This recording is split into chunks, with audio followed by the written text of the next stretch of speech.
उत्तर प्रदेश में 19 जगहों पर कल मॉक ड्रिल होने वाली है और हमारे संवाददाता समर श्रीवास्तव लखनऊ से हमारे साथ जुड़ गए हैं। लखनऊ से आपके पास इस मॉक ड्रिल के संबंध में क्या ब्रेकिंग न्यूज है, समर्थ बताएं।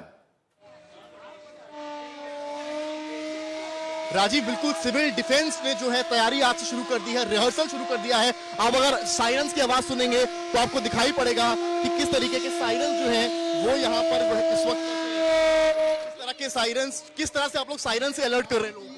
अलर्ट कर रहे हैं। एक मॉक ड्रिल हो रही है कि हवाई हमला होगा तो क्या करना है, फिर बचाव के समय किस तरह का बजेगा तो उस पर क्या करना है। साइरन मतलब बताएगा कि एयर स्ट्राइक हुई है तो हाँ। एक बार जरा दिखाएंगे। अभी मैंने फिर दिखाया, फिर अभी ये चलिए फिर से दिखा दो एक बार। ये धीमी तेज आवाज में बज रहा है। जैसे जैसे आवाज बढ़ेगी वैसे वैसे मतलब मिसाइल करीब आ रही है। अब ये हुआ कि जो है हवाई हमला होने वाला है, ये धीमा तेज हो रहा है और अब उसके बाद क्लियर का कि हवाई हमला अब कट गया और अब रेस्क्यू का काम करें। आवाज कम हुई तो टल गया और ज्यादा हुई तो करीब है। क्लियर आवाज हुई, एक स्वर में आवाज होती है तो इसका मतलब है कि हवाई हमला टल गया। अब देखिए सेफ कैसे करना है लोगों को दिखाइए, किस तरह से लोगों को बचाया जाएगा, यानी कि अगर खतरा होता है तो किस तरीके से लोगों को बचाया जाएगा। ऐसे कुछ इस तरीके से सिविल डिफेंस के जो लोग हैं वो आम नागरिकों को बचाएंगे। देखिए किस तरीके से दोनों कंधों से रोका गया लोगों को और उठाया जा रहा है बकायदा। एक एक तस्वीर आपको यहाँ पर दिखा रहे कैमरामैन गौरव, किस तरीके से लोगों को बचाया जा रहा है। किसी को अगर चोट लगती है तो किस तरीके से यहाँ पर आइए, किस तरीके से कंधे से पैर के जरिए लोगों को यहाँ उठाया जा रहा है। यहाँ पर आते हैं, ये देखिए किस तरीके से ये जो व्यक्ति है सपोज ये बेहोश हो गए हैं तो बेहोशी की हालत में बेंड करके कैसे यहाँ पर उठाया गया और कैसे यहाँ पर हॉस्पिटल्स की ओर यहाँ से ले जाया जाएगा वो दिखाया जा रहा है। जो बेहोश हुए हैं या जो अन्य पोजीशन में है उनको किस तरीके से ले जाया जा रहा है, ये इनको तस्वीर दिखाइए कि किस तरीके से यहाँ पर, और इनके पास विसल्स भी हैं जो लगातार ये बता रहे हैं कि हट जाएं यहाँ से।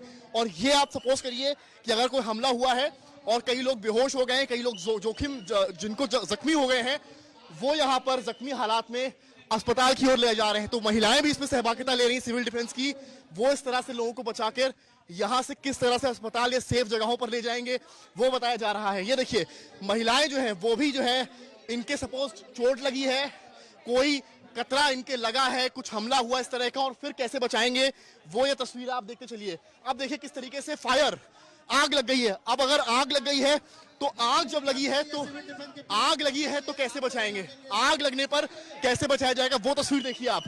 सामने आग लगी है, सपोज सामने दिखाइए, सामने आग लग गई है, अब वो यहाँ बचाने आ रहे हैं। किस तरीके से यहाँ पर बचाया गया, यानी कि सिविल डिफेंस के लोगों ने किस तरीके से यहाँ पर आग से बचाया। एक कपड़ा था पूरा गीला था, पूरा गीला कपड़ा उस सामने दिखाइए, सामने दिखाइए, पूरा गीला कपड़ा इसके ऊपर रखा गया और आग पर काबू पाया गया। तो आग पर काबू पाया गया। सर किस तरह से प्रोसीजर आप लोगों ने किया? ये सर ये चीज है कि मिनिमम रिसोर्स जो आपके पास है उससे कैसे कम्युनिटी बचेगी। अगर बहुत बड़ी इमरजेंसी आएगी, हमारे पास रिसोर्स होंगे। आग कहीं पर लगी अगर तो आप लोगों के पास ये सारी चीजें रहेंगी। हाँ, कभी भी हवाई हमला होगा, ये हमारे पास नहीं, ये आम आदमी के पास कंबल रहता है। आग कहीं भी है कंबल रहता ही है, घर में चद्दर है, कंबल है। उस मिनिमम रिसोर्स से इफेक्ट को मिनिमाइज कैसे करना है, बेसिक सिविल डिफेंस का काम यह है। क्योंकि इमरजेंसी बहुत बड़ी है, रिसोर्सेज कम है, उसमें कैसे बचना है। आपने देखा कि लोग कैसे कैजुअलिटी को लाद करके तो ये देखिए पानी है, यानी कि ये जिस तरह से आप देखिए, ये एक आम नागरिक, आप और हम घर पे कंबल होता है उसको इन्होंने यहाँ पर गीला कर लिया, पानी डाल दिया है, और कहीं पर अगर आग लगी तो इसी कंबल को ऊपर डाल देंगे। भिगोगे कंबल का जाए, पानी में कंबल को भिगोएंगे, उसके बाद में जब हमें आरक्षण मिलेगा, आग लग गई तो हम लोग भागेंगे, कंबल कुछ नहीं मिलेगा कंबल से आग बुझाएंगे, कुछ नहीं मिला तो कंबल से बुझाएंगे। एयर स्ट्राइक अगर हुई और एयर से बुझाएंगे या तो पाउडर होगा तो पाउडर से बुझाएंगे, कुछ नहीं मिला तो कंबल से बुझाएंगे।